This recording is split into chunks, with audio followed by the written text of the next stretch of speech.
Jeshi la Iran IRGC limethibitisha mashambulizi mapya dhidi ya Marekani huku likidokeza kushambulia makao makuu ya jeshi la wanamaji la Marekani Bahrain na kituo cha vifaa vya kijeshi nchini Kuwait. Jeshi la walinzi wa mapinduzi ya Kiislamu la Iran IRGC limesema limeendelea na operesheni yake ya kulipiza kisasi dhidi ya Marekani kwa kushambulia makao makuu ya uongozi na udhibiti wa meli ya 5 ya jeshi la wanamaji la Marekani nchini Bahrain mapema Jumatano. IRGC ilisema awamu ya 5 ya operesheni ya Nasri 2 ilitekeleza alfajiri na vikosi vya majini vya IRGC. Kwa mujibu wa taarifa hiyo, mashambulizi yalilenga na kuharibu kituo cha usimamizi cha Marekani, makao makuu ya uongozi na udhibiti, maghala makubwa yaliyokuwa na vipuli na vifaa vya kijeshi na maghala ya kuhifadhi mafuta yanayohusishwa na meli ya 5 ya Marekani nchini Bahrain.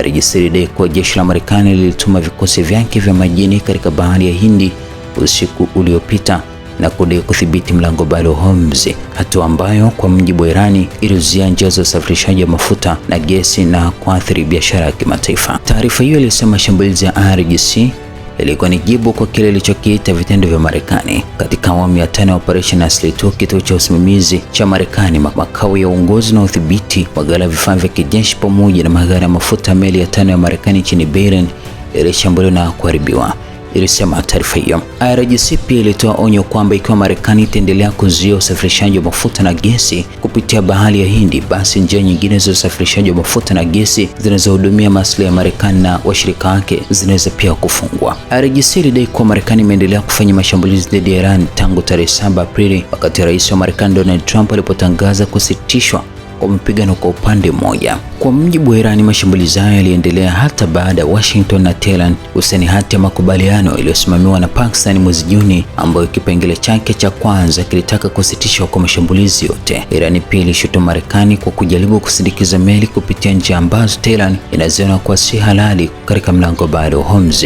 IRGC imedokeza pia kushambulia kituo cha vifaa vya kijeshi vya Marekani nchini Kuwait. Katika taarifa nyingine iliyotolewa Jumatano asubuhi, IRGC ilisema imefanikiwa kushambulia kituo kikuu cha vifaa vya kijeshi vya Marekani katika eneo la Mina Abdullahi nchini Kuwait na kwamba kituo hicho kiliteketezwa kwa moto. IRGC ilisema shambulizi hayo ilifanyika kwa awamu ya 4 ya operation Nasri 2. Katika taarifa hiyo, IRGC ilipongeza wananchi wa Iran kwa kile ilichokiita uungwaji mkono wao kwa vikosi vya nchi hiyo. Aidha, IRGC ilidai kuwa Marekani ilifanya mashambulizi ya makombora ya cruise na ndege za kivita dhidi ya maeneo kadhaa katika kusini mwa Iran, ikiwemo kisiwa cha Quish na Adimshik baada ya kushindwa kufanikisha malengo yake baharini.